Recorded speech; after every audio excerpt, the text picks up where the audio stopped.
Hey, English learners. Welcome back to English with Emily, your English podcast for real conversation practice and easy English in daily life. And today's episode is a level 2 episode. So if you are an intermediate learner, this is just right for you. I'm Emily, and I'm Aaron. We're really happy you're here with us today. Emily, how are you today? Was it a busy day for you? A little busy. Yeah, I was working this morning and I had a long call with a student, but I'm happy to sit down and talk with you now. Same here. I spent a lot of time on the computer today, so it feels nice to just relax and chat with you and our listeners. Yeah, it's like we're all in the same room, just talking together. Okay, so before we start, we want to ask you for a tiny favor. Yes, one small thing for your finger and one big thing for our heart. If you enjoy learning with us, please like this episode and subscribe to the channel. It helps more learners find English with Emily. And we would love it if you write a comment, too. Just one simple sentence is already great. Like, what's your name and where are you from? Yeah, we really love to know about our lovely listeners. And when you write a comment, it's like sending your English brain to the gym. Your brain has to choose words and build a sentence. That makes your English stronger.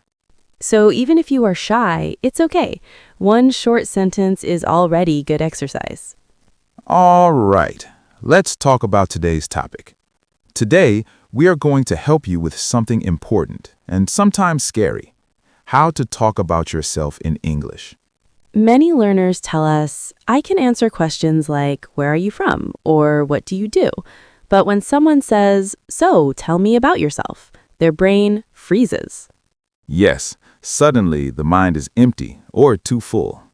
So in this episode, we will give you a simple plan and many sentence options. We will also share our own full introductions at the end as real examples. And step by step, we will show you different ways you can speak about each part of your life, so you can choose what sounds best for you. Yeah, step by step.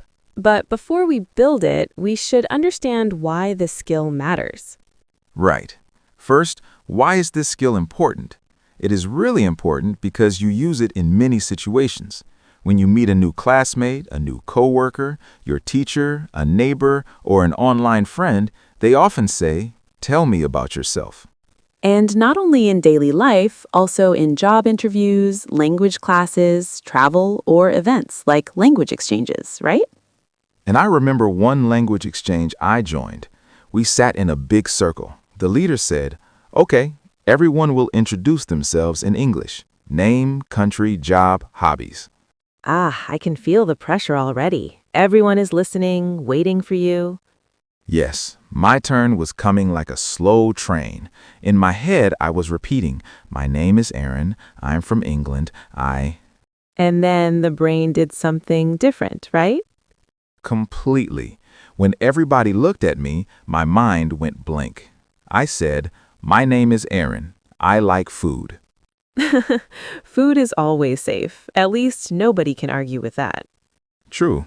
People laughed in a friendly way, so it was okay. But inside, I knew I could say more if I had a clear, simple script in my head. I understand that feeling. I had a similar moment on a flight once. Oh, really? What happened? I was talking to the woman next to me. She asked, so what do you do? Tell me about yourself. And in my brain, I suddenly had too many pictures. My job, my hobbies, my family, my favorite coffee, everything at the same time. So all the ideas came together in one big cloud. Yes, a big, noisy cloud. And my answer was not very clear. I felt I was jumping from one thing to another. Yeah, that happens a lot. After the flight, I thought I should have a short, prepared way to talk about myself, something calm and simple. That is why we say your self-introduction is like a short movie script about you. When you know your script, you feel calmer. And remember, you don't need perfect English. You just need clear, simple sentences that you can say even when you feel a bit nervous. Now, before we build this little script about you, there is something simple to remember. There are 3 common situations where people give their introduction. 3 situations. Yes, sometimes it is informal, sometimes it is semi-formal, and sometimes it is very formal. Informal is when you're just chatting with people in a relaxed place, like with friends, classmates, or someone you meet at a cafe or a party. Yeah, when you're just talking, laughing, maybe holding a coffee. Nobody expects a big, serious introduction. Semi-formal is when it's friendly but also a bit professional, like a conference, a meetup, or an event with brands, creators, or colleagues. People smile, they joke a little, but you still want to sound polite and a bit professional. And formal is when things are very official, a job interview, a meeting with a manager, or something at an office or government place. In those moments, the introduction is still simple, but your words are more careful and polite. So the idea is feel the situation first, then choose your style. Yeah, if you're sitting on a sofa with a friend, you probably won't say, "Good afternoon, it is a pleasure to meet you." That would sound a bit too serious for a sofa. And in a job interview, "Hey, what's up?" is maybe not the best start. Yeah, maybe save that for your friends. So listen to the feeling of the place. Look at the person and then choose if you want to be more informal, semi-formal, or formal. Let's start with the first part of any introduction, the greeting. The greeting, yes, the very first words you say. For more serious formal moments, you can use simple phrases like hello, good morning, good afternoon, good evening. Very clean, very safe. For example, in an interview, you can say, "Good morning, thank you for seeing me today." Good morning. Thank you for seeing me today. Polite, clear, and not too long. For semi-formal situations like meeting new colleagues, you can say, "Hi there," or just "morning" as a friendly short version of "good morning." Yeah, morning feels relaxed but still polite. And for informal situations with friends or people your age, you can say "hi" or "hey there." Some people also say "what's up" or "how's it going?" But be careful, choose something that feels natural for you. Natural for you, not just cool on TikTok. Yeah, I tried "yo" once in front of my students.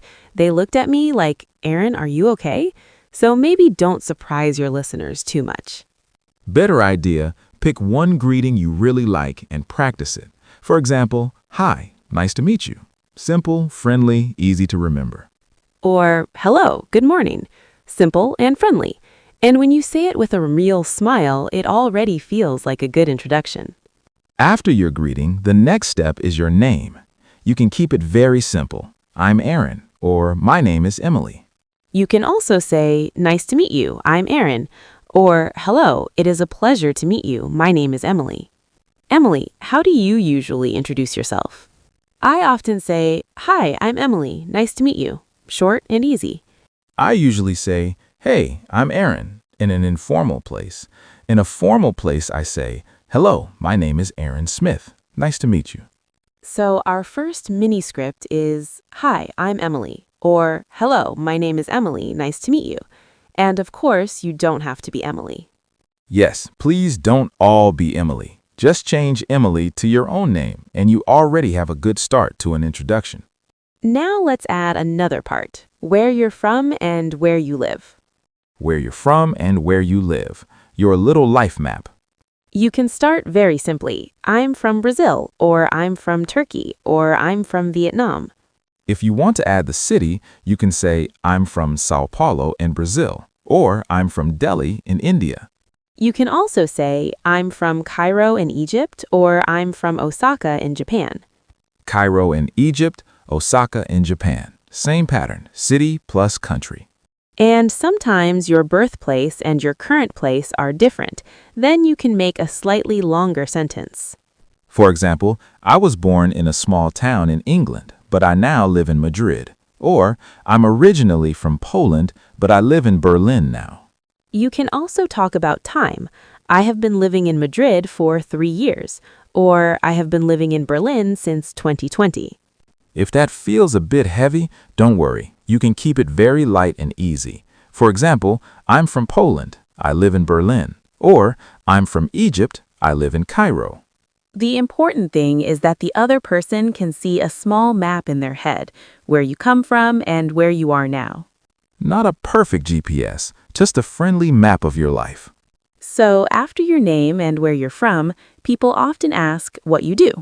Yeah, this question is everywhere. You can answer with a short sentence like, I work as an English teacher, or I work as a nurse, or I work as a driver, or I work as a shop assistant. All of these are very clear. Yeah, you can also talk about the company. For example, I work for a telecom company in the customer service department. Or I work for a bank in the IT department. Or I work for a hospital in the administration department. Sometimes you don't want to say the company name, you just want to say the field. Then you can say, I work in education, or I work in sales, or I work in marketing. And maybe you don't have a job right now.